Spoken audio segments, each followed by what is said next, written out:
Can you fail a driving test for stalling? Many students are asking me this question. Yes and no. You can fail the driving test for stalling, but there's usually specific reasons that results in a failure. Additionally, if you stall during different circumstances, for example during a maneuver on the yard test.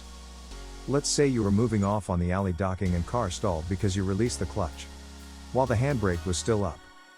This will not cause car to move forward. Remember, if your intention was of going back, but car goes forward, that will be a roll and an immediate fail. When car stall and you did not roll, you will lose only 1 point for stalling the car. You can start the car again and proceed with your maneuver. However, also if car stalled at the alley docking or at the parallel parking, you can ask for your second attempt and go back to the box. If you continuously stall throughout the test, the examiner will have little option but to mark this down as a serious fault due to lack of control when moving off.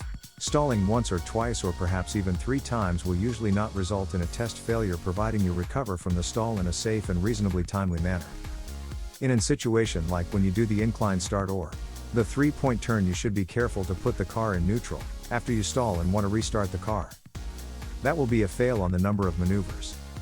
Remember, when you select neutral during the yard test, it means you are done with your parking. You should keep it in the gear after the car stall, press the clutch, restart and proceed. With the incline start and 3-point turn you only have 1 attempt. That's why you will fail if you selected neutral after car stall. When car stall when moving off, and you manage not to roll, you should have handbrake up.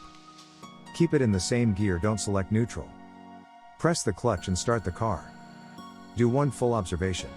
Obtain the correct half clutch. Disengage the handbrake and proceed. Stalling on a yard test maneuver is far less likely to result in a failure, as you're probably not going to inconvenience anyone else.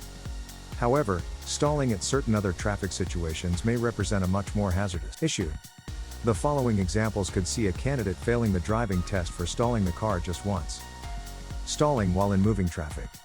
This can happen when students select the wrong gear, let's say gear 5 instead of gear 3, meaning it will be a dangerous action. The car behind you could have bumped into you. Next, attempting to emerge from a junction and stall over the junction line. This can easily be considered a dangerous fault if the delay in recovering from the stall causes approaching drivers to change speed or direction. The thing to remember whilst on a driving test is that a stall usually isn't a fail. Just try to remain calm, gain control of the vehicle and get going as safely and quickly as possible. Panicking will probably make the situation worse. Stalling on a driving test is usually because the test candidate doesn't want to appear hesitant or too slow and brings the clutch up too quickly. Always try to recover from a stall quickly and safely to avoid stressful situations. Thank you for watching.